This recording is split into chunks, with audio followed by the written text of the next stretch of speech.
morning. Welcome to our Encouraging Truth series. So glad you're joining us today. A couple of weeks ago, we talked about this idea of not wasting our life. And so today what I want to do is I want to sort of piggyback on that thought with this thought, which is our Encouraging Truth number 94. This: we don't want to labor building our life in vain. Because a lot of times I think we do. Our life is built in vain on this earth to do things for us. And I think a lot of it has to do with the culture. People tell us all the time, you need to work harder. It's up to you. If you want to be successful, you have to put yourself through school and climb the corporate ladder and build your great ministry the way you want to and build a family that you've always wanted. And those are actually really good and fine things in a worldly sense. But God says something completely different. He says that a kind of life that is like that is actually built in vain.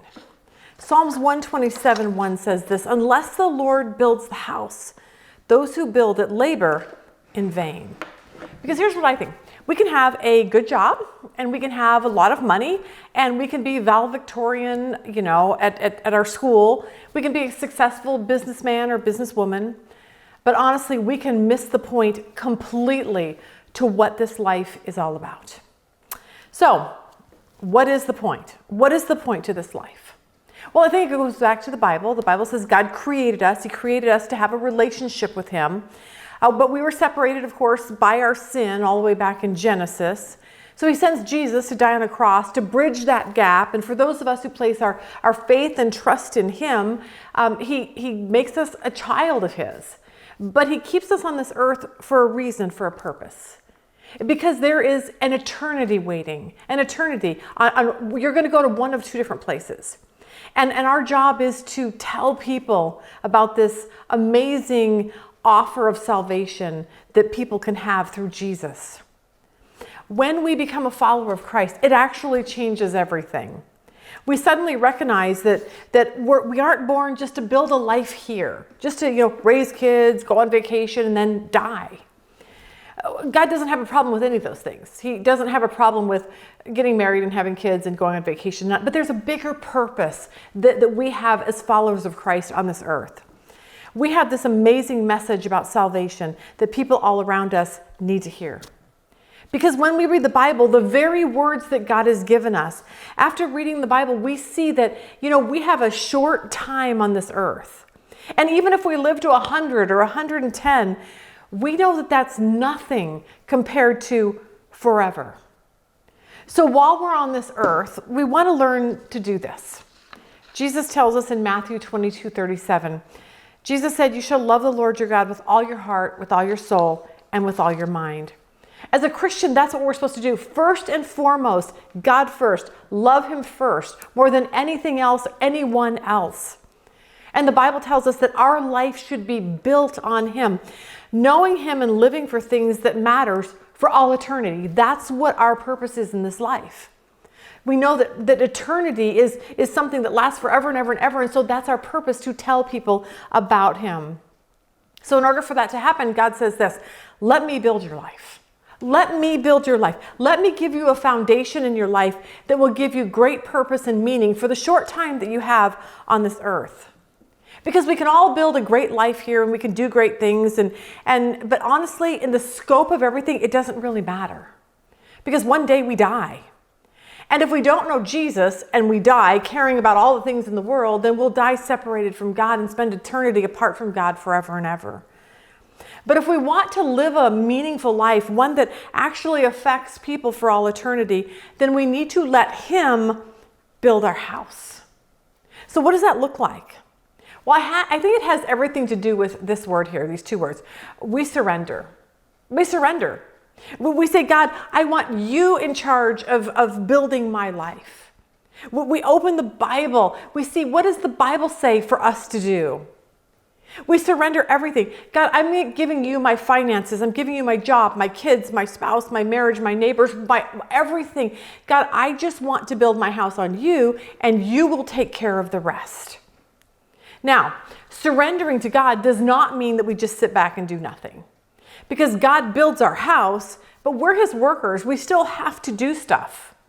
Even though we give control to God, just like, a subcontractor gives control to the main contractor of a house, we give control, but he expects us to go to work. He expects us to raise our kids. He expects us to study for school, but he expects us to do it in light of him and in light of eternity. And see, what happens is when we build our life on him, we stop this whole, I have to do this, I have to make my life better, and we say, you know what? I'm going to trust God. I'm going to work hard in school, but I'm trusting God that he will get me into the school that he needs me to be in. We're not trusting ourselves like, I have to do all these things to make my kids follow Jesus. Like, yeah, we do. We take them to church and we read the Bible to them and we instill in them what biblical principles are. But really, the rest of that's up to God. He has to save them. We can't. We aren't like completely trusting ourselves to keep my job, keep our jobs. I have to do this, I have to do that. No, work hard and trust God. God's going to keep you exactly where he wants you. See, we want to be really focused on what God wants us to do with our life, where he wants us. We can do all the things that we need to do, but God is the one who works behind the scenes doing only what he can do. Remember those bumper stickers that used to say, God is my co-pilot? Well, it actually should say, God is the pilot, I am the co-pilot, okay? Because in life, the goal is not for us to be like the pilot or in control of our own life. The goal is to be, God, what do you want for my life? I want to live a meaningful life. I don't want my life when I die to have been in vain. I want it to have meant something for you and for people for all eternity. Because here's the deal, I want my life to count for something eternal. And the only way I know how to do that is to take Psalms 127:1 really serious. Unless the Lord builds the house, they labor in vain who build it. Unless the Lord guards the city, the watchman stays awake in vain. And when we do that, here's the really good news. Letting God control and build our lives brings peace. It just brings peace. He goes on in the second verse, Psalm 127:2, to say this. It is vain for you to rise up early, to retire late, to eat the bread of painful labors, for he gives to his beloved even in his sleep. See, we try in our vanity, let's say, we're trying to do everything for ourselves. We got to get this done, and we got to do this, and we're rushing, and we're doing all these things, and we got to make that deal and get to that appointment. And we come home exhausted and anxious, and there's nothing wrong with working hard and making appointments and getting to them, nothing. But what's wrong is when we're so consumed and worried about it because we're trying to build this life for ourselves that actually has nothing to do with God. See, it's wrong when we don't focus on God. God's saying, look, if you just relax, if you just give those problems and worries over to me and trust me, I'll take care of them for you. Remember, I'm the builder. He can do that. See, we often lose sleep over kids or business deals or doctor's reports, and God's like, stop. I will give you peace even when you rest at nighttime. Because remember, he's the owner of our house. The incentive is this.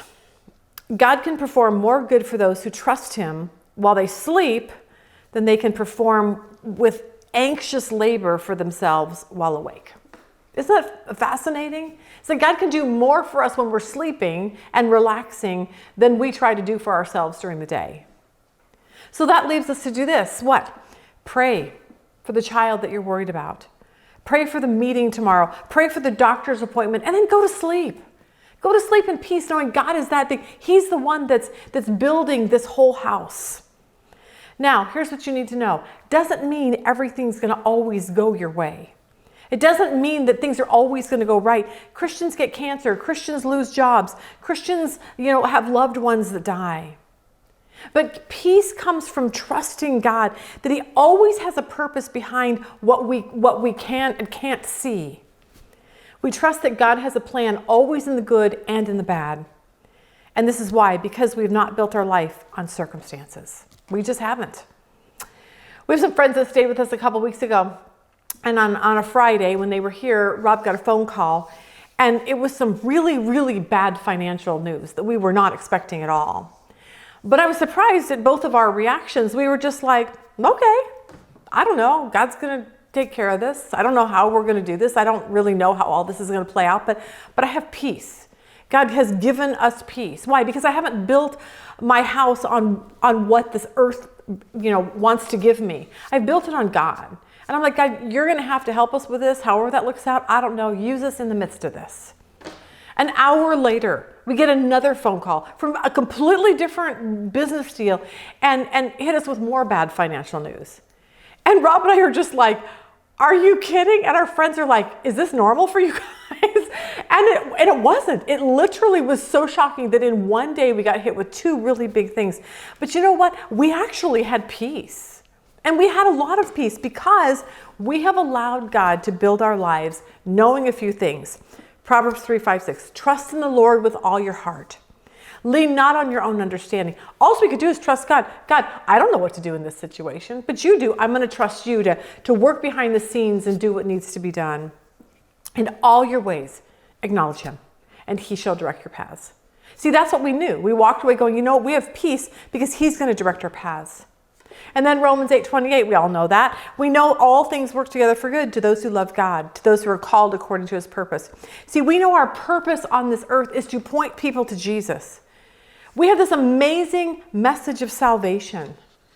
But that doesn't always happen when things are going good.